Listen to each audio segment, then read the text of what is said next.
The United States has announced that for the most part they will finally be signing on to the Ottawa Convention.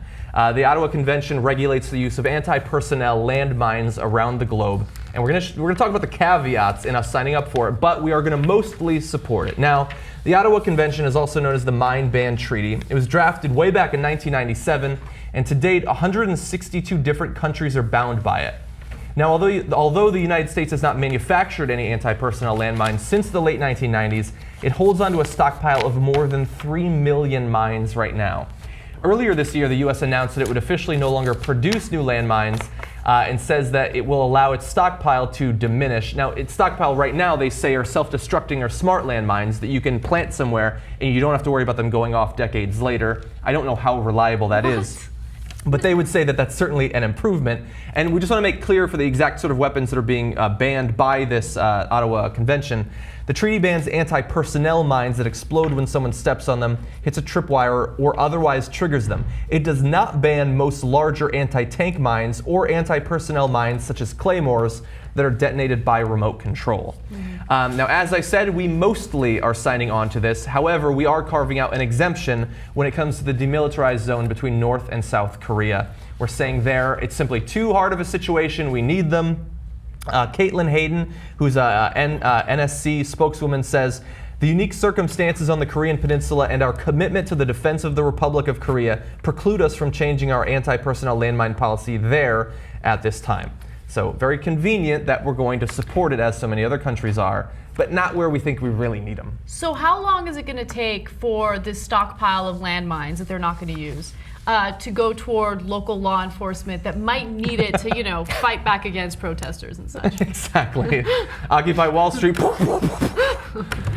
Don't give them the idea. They'll start launching them with their grenade launchers. And by the way, to make a serious point about this, I mean, is this really that much of an improvement when we're doing drone strikes and signature strikes?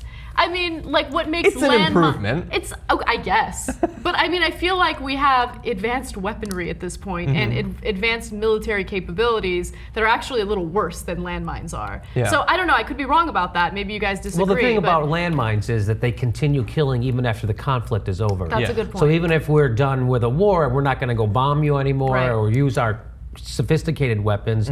These brutally, simple weapons continue to maim and kill people, a lot of them children. And so that's why they want to get rid of them. To counter that, though, drones are utilized in countries where we haven't even established any type of war. So we have that issue. No, you're correct. It's perpetual war now. It's happening. It started with the Twin Towers. It's never ending. We're never going to. When Chris Matthews comes on TV and shits his pants like an elderly senile patient who sees the black medical assistant for the first time. Where's my wallet? All that does is tell any other terrorist group out there that this works. This works perfectly. All you got to do is cut somebody's head off, videotape it, and you're going to get the biggest overreach you ever saw. They flew a couple of jets into the Twin Towers, and we spent $3 trillion on a country that had nothing to do with it. So it's going to be endless. And I asked my wife, who teaches English in high school, do they still teach George Orwell? Do they still teach 1984? She said, yeah, but not in I don't teach it, other teachers do. I just don't understand. I mean, this is literally George Orwell coming. They have the TV screens in our house watching us because they go right through your computer. They can turn on the camera without you know. They've done it. They do it. What else do we need? I mean, it's perpetual. That's what they say in that book. It's endless war for endless peace, right? So and Bill O'Reilly acknowledged that. With his strategy, he said, we will be there forever. One of the reasons that landmines in particular are a really insidious weapon is that, bomb kills when you drop it, except in the case of some World War II bombs that they still find in basements in Germany and things like that. But landmines do continue to kill for decades. According to a 2008 UN report, landmines kill between 15,000 and 20,000 people every single year. That's insane. They report that landmines are left over from past wars and remain a threat in over 60 states and areas, with Afghanistan, Pakistan, Colombia, and Myanmar being chief among them.